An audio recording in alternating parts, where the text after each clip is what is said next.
آج سے 150 سال پہلے کربلا میں علامہ نیت جو بہت ہی متقی پرہیزگار انسان تھے، وہ جناب عباس علمدار کے روزے مبارک میں جھاڑو دیتے تھے، اور جو جناب عباس علمدار سے عقیدت رکھنے والا روزہ عباس پہ آتا، آپ ان کو مختلف تبرکات دیا کرتے تھے۔ کچھ ہی وقت گزرا تو ان کا بیٹا ایک لا علاج مرض میں مبتلا ہو گیا۔ وہ مختلف ڈاکٹرز اور حکیم کے پاس بھاگتا گیا، اپنے بیٹے کو دکھاتا گیا، لیکن سب نے یہ کہا کہ کچھ ہی دنوں میں تمہارا بیٹا مر جائے گا۔ وہ زار و قطار روتا رہا، لیکن اس نے ہمت نہیں ہاری۔ وہ ملک سے باہر بھی اپنے بیٹے کو دکھانے کے لیے گیا، لیکن ہر جگہ اس نے یہی جواب سنا کہ تمہارا بیٹا کچھ ہی دنوں کا مہمان ہے۔ وہ واپس کربلا آیا اور روزہ عباس علمدار پہ جھاڑو دیتا رہا۔ ایک رات وہ جناب عباس علمدار کے روزہ مبارک پہ رو ہی رہا تھا کہ اتنی دیر میں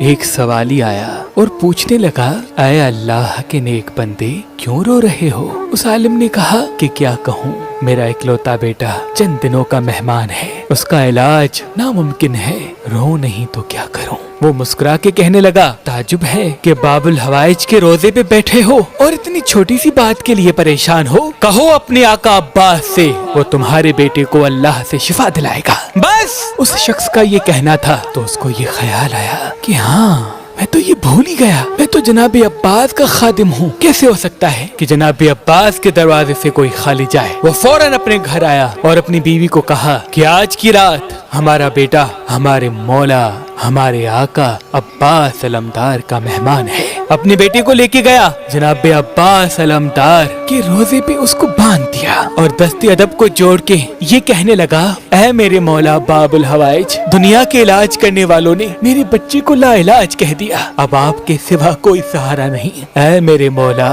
اگر زندگی میں ایک مرتبہ بھی دل سے میں نے آپ کے روزے کی خدمت کی ہو تو میرے بیٹے کو ٹھیک کر دو۔ بس یہ کہہ کے اپنے بیٹے کو باندھ کے وہ روزے سے چلا گیا۔ سب سے یہ کہنے لگا کہ آج رات میرا بیٹا جناب عباس کا مہمان ہے، اس کو اندر ہی چھوڑ دو، دروازے باہر سے بند کر دو۔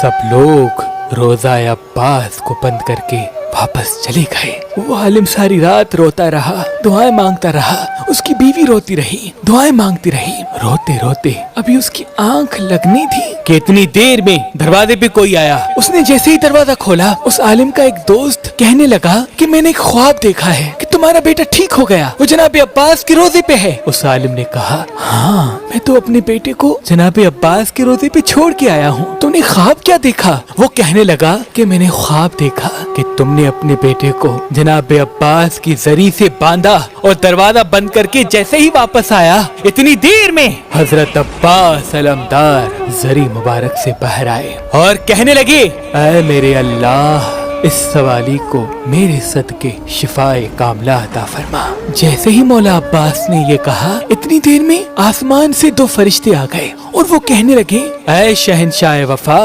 اللہ کے رسول نے آپ کے لیے سلام بھیجا ہے اور فرمایا ہے کہ اس سوالی کو شفا نہیں ملنی، اس کے لیے دعا نہ مانگ۔ جناب عباس نظروں کو جھکا کے صحن میں بیٹھ گئے۔ تھوڑا وقت گزرا، جناب عباس پھر قریب آئے اور ہاتھوں کو اٹھا کے کہنے لگے، اے میرے اللہ، تجھے اپنے حبیب کا واسطہ میرے دروازے پہ آئے ہوئے اس سوالی کا سوال سن، اسے شفا کاملہ عطا فرما۔ جناب عباس نے جیسے ہی یہ کہا، فرشتے پھر سے نازل ہوئے اور کہنے لگے، غازی عباس علمدار، آپ کو اللہ کے رسول نے سلام بھیجا ہے اور فرمایا ہے کہ اس سوالی کے لیے دعا نہ مانگ، اس کی زندگی پوری ہو چکی ہے۔ اب فرشتوں نے جب یہ کہا، جناب عباس نے کہا، اے فرشتوں، چلو مل کے اللہ کے رسول کی دربار چلتے ہیں۔ میں نے دیکھا جناب عباس اور فرشتے اللہ کے رسول حضرت محمد مصطفیٰ صلی اللہ علیہ وآلہ وسلم کی دربار آئے اور جناب عباس نے رسول اللہ کے قدم چومے اور ایک غلام کی طرح بیٹھ کے یہ فرمانے لگے، اے اللہ کے رسول، میں آپ کے در پہ ایک عرض لے کے آیا ہوں۔ اللہ کے رسول نے فرمایا، اے عباس، کیا کہنا چاہتے ہو؟ جناب عباس نے کہا، اے دونوں جہان کے رسول، میرے مرشد، میرے آقا، آپ مجھ سے